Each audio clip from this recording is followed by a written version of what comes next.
The exhibition that you're seeing today is a retrospective of Rasheed Araeen's. It's his first comprehensive retrospective, and it tracks a chronological approach through his work from the 1950s to today. And so it's really a retrospective in the classic sense. It's showing the whole oeuvre of his work, the whole journey of his ideas, the trajectory of his artistic practice from Karachi through to 2017 and his studio practice today.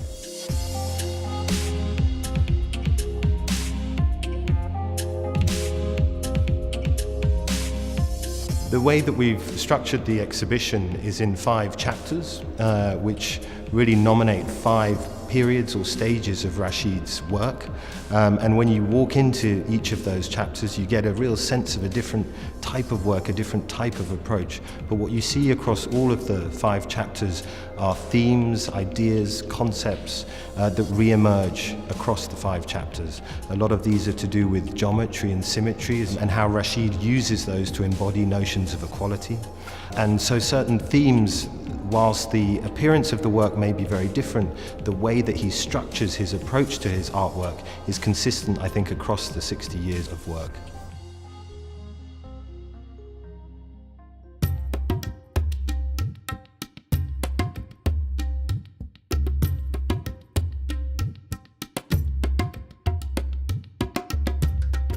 I think Rasheed's study is very important, both the fact that he studies as an engineer, but also the fact that he didn't have a formal training as an artist. You definitely see his engineering background. One thing I would like people to come across through my work, that my work is not the work of a genius, but an ordinary person. Through my work, I hope they're inspired to do their own work creatively. So we're in the first room of Rasheed's retrospective. This is called In the Beginning. This is work that he produced while still in Karachi. He began as a painter, painting landscapes, portraits, and then very soon moved into thinking about work not as representing the harbours of Karachi, but as an abstract practice based on the imagination. So this series, Boats Towards Abstraction, is a very important moment in that flip between representation and abstraction. I want to follow my own way, which was very unfamiliar in Karachi. So I couldn't develop my ideas further. And there was no much appreciation of my work in Karachi. So I thought I better move and go to the country where it will be better. So if we come into the second chapter, which is called Geometry and Symmetry, excuse us, we're in mid-installation.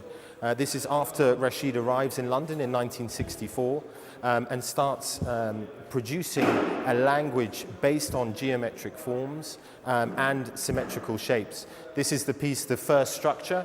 So the first time that Rasheed uses this simple cube that is divided by this line. So you have the diagonals that you saw in the Boats Towards Abstraction reappearing in these geometric shapes here.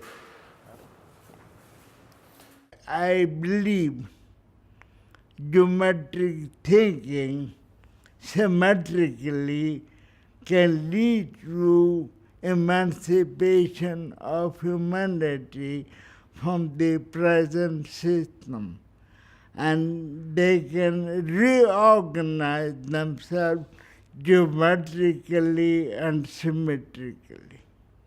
So we're coming into the third and final room of the Geometry and Symmetry chapter, and this is a moment where Rasheed starts exposing his work to both human interaction and the natural elements like water. So this piece documents the Chakra's performance in 1970, where he released a series of orange discs into the water next to his studio in St. Catherine's Dock, and just filmed these discs moving through the water, really thinking about the relationship of the geometry of the circle with this free movement that couldn't be controlled by the water. And it's the first time really that Rasheed's practice leaves the studio and starts entering the world.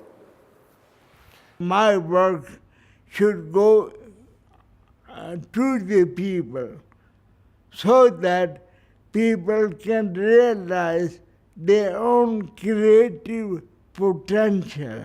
So we now come into the third chapter, which will be filled of artworks, but this is marking the moment in Rasheed's practice where he becomes very aware, very attuned of the politics in Britain and the role that art can play in responding and confronting that politics. That politics to Rasheed in the early 70s in Britain was a society that was structurally racist, an art establishment that was excluded him, or from which he was excluded. And you also see in this moment in Rasheed's work that Rasheed himself becomes the subject of the work. His face, his body, his representation emerges in the work, and you see that most explicitly in this piece, Burning Ties, where he begins standing behind these series of neckties and sets them alight. And as you go behind the scaffolding, you'll see his face emerging through these ties. The ties meaning a certain burning ties, counting for a certain burning of a genealogy, of a certain trajectory, and Rasheed exposing himself, standing very present in front of the camera. So throughout this 70s, 80s moment, he's really interrogating the ideas of representation, the ideas of what is represented or what is imposed on him as an artist from Pakistan working in Britain, and really interrogating all of those systems. Well, I didn't pursue geometry as a geometry. I realized geometry was there in everyday life. So we're into the fourth chapter, which is called In Pursuit of a Significant Language. And this is where you really start to see Rasheed bringing together his interest in geometry and symmetry and that formal language with these politicized content. Here you see an image of Rasheed in the performance Paki Bastard, where he's gagged and blindfolded.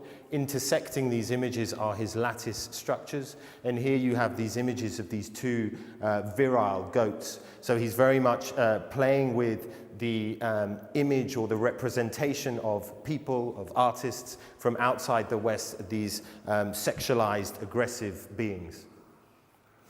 So this room is given over to a series of works that Rasheed began in 1983 called the Cruciform series. When Rasheed comes to develop these series in the, what's called the green paintings, he combines these cruciform, this cross images of different photo montages which reference different political struggles, the Falklands conflict, the Iran-Iraq war, the First Gulf War, with green monochrome panels. The monochrome being both a reference to high modernist abstraction, but also incredibly significant color within Islamic culture, appearing in a number of flags, appearing within the context of Quran. So really looking at the relationship between center and periphery, not as one of confrontation and conflict, but one that is co-constituting. And when you come into the last room with the homecoming, you've got this extraordinary explosion of color and form with the central piece 0 to infinity, which is these series of 64 cubes, which can be rearranged in different configurations by the visitors of the museum. So really Rasheed inviting us to think about the endless possibilities that we can create ourselves in quite a literal way with these series of new works. So a really vibrant room to end the exhibition and to show how Rasheed's ideas, still at the age of 82, are evolving, are exploding, and I think there's many more things to come.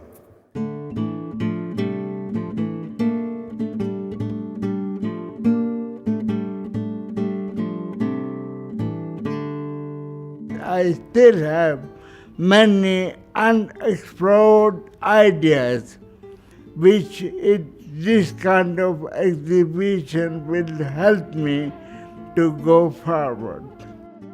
I think it's beautiful. It is the first time all my work have been put together, and I'm very excited. I'm thankful to the Abbemuseum.